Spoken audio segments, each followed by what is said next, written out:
Norrlenska nautakjötið. Uppskrift af góðu kvöldi.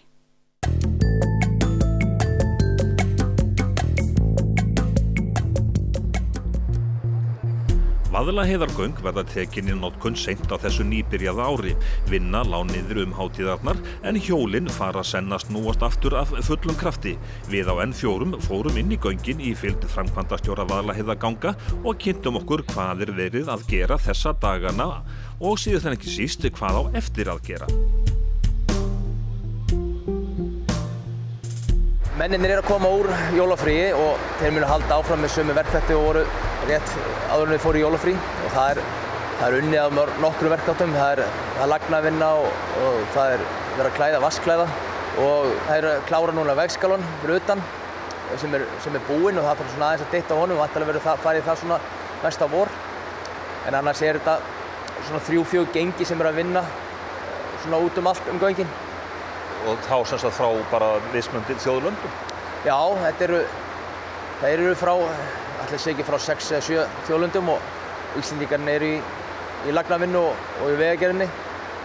Það eru hérna verktakar frá Renesco sem er sjá vassklæðningar sem er undirverktaki aðalverktakans. Ég minni að þessi komið frá, hvort er komið frá Slóvakíu eða eitthvað slíkt. Við keyrðum áðan fram hjá miklu neyðarrými eða tæknirými. Hvernig verða þessi neyðarrými þegar að göngin hafi verið tekin í notkun? Já, þessi neyðarrými eru ný á Íslandi. Við erum að gera hérna í þessum göngum, þetta eru eins og í Norðfjarðargöngum. Panic room er kannski ekki alveg rétt orðið, en þetta er svona svæði sem er hægt að flýja inn þegar og ef, sem vonandi verður aldrei, ef að kveiknar í eða fyllist alltaf reikinn í göngunum, þá er hægt að fara inn í þetta rými og vera það. Þetta er cirka 150 fermetrar og það geta verið hérna alveg upp í 50 manns, 50 til 100 manns sem geta verið hérna í einhverjar 3-4 tíma þá til að björgun þeirrum bjargað. En þetta er rauninni ekkert öðru sem heldur bara göng, þannig séð, þannig að þau eru bara klædd með vassklæðningu eins og hefðbundin göngin og svo sprautusteypt og inni verður klósett og væntanlega einhverjar súrefnisbirgðir til öryggis. En þessi neyðarrými, er þetta eitthvað sem er þá orðið skylda núna? Þetta er ekki orðin skylda ennþá, en þetta er allan að það sem hefur sýnt sig að virka rauninni betur heldur en að reyna að flýja út í miklu reyk. Þá er betra að koma sér bara inn í neyðarrými og bíða björgun. Þetta er svona svipað eins og að vaða í þoku eða reyk. Þá er betra að ef þú ert í bíl og festið einhvers staðar, það er betra bara að bíða í bílnum heldur en að vera úti að labba eitthvað sem þú sérð ekkert. En hvernig verða göngin klædd síðan svona, þegar verða tekin í notkun? Við könnumst við dúka til dæmis inn í göngum? Já, það hefur verið upphaflega var ætlun að vera með kallað PF skúm sem er rauninni bara nokkuð þykk svona plata eins og samband eins og það hefur gerð í göngum hérna á Íslandi sem er svona einangrun til þess að halda klæða kalda vatnið af þannig að frjósi ekki í því. Það er að hluta til gert svoleiðis á köldustu svæðunum næst gangna muna en síðan eru þau svona á svæðum sem eru heilklædd þá eru notað dúkur sem er fljótlegar aðferð en gera það sama. Þetta er dúkur sem er klæddur og hann er 100% vatnsþéttur og hann er svo sprautusteyptur dúkurinn þannig að hann sé ekki hægt á kveikni í honum. Þannig að fólk verður eiginlega ekkert var við neina vassklæðningar. Þannig að þið sprautusteypið sem sagt dúkana? Já, þetta verður allt sprautusteypt eins og raunni í lokastyrkingunum þannig að það verður mjög erfitt að greina hvar vassklæðning er og hvar ekki. Þar sem við stöndum núna, það er nú svona svolítið trekkur hérna núna en það er logn úti. Af hverju er trekkur hérna? Já, og þetta er kannski kostunum við það að hafa hita í berginu.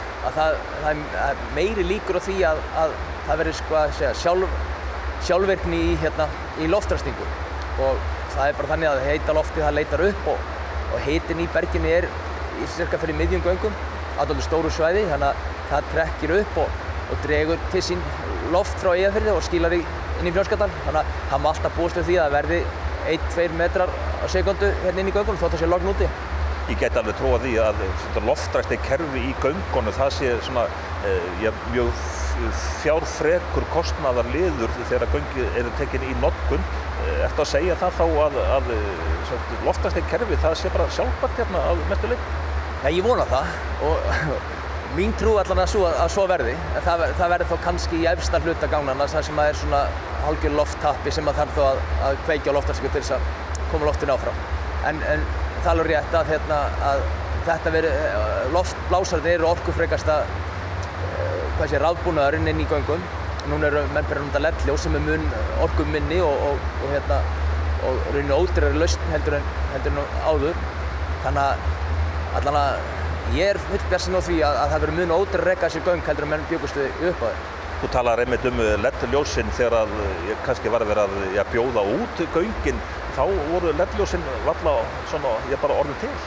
Þá voru nýkomið LED-ljós en menn vissu ekki alveg hversu þróun yrði fljót, en þannig að það var allavega skammstöfunin var til staðar, þótt að menn vissu ekki alveg hvernig nákvæmlega kröfurnar voru. En þróun á LED-i hefur verið mjög hröð og sem mjög annað í góða því að þetta er eiginlega betri birta og þetta er ódýrara rafmagn og þetta er ekki beint perur sem springa og þarf að skipta En það er sem sé að vera að vinna hér á ýmsum stöðum í göngunum?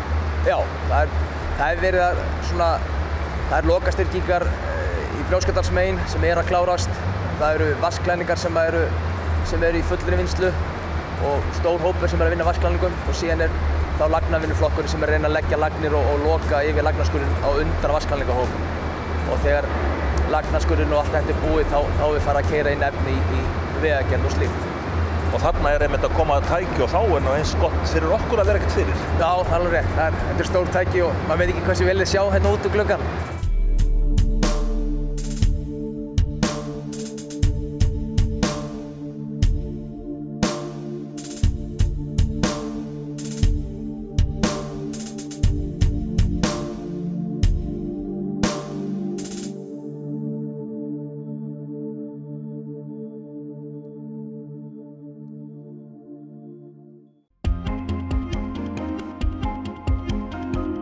Norðlenska nautakjötið.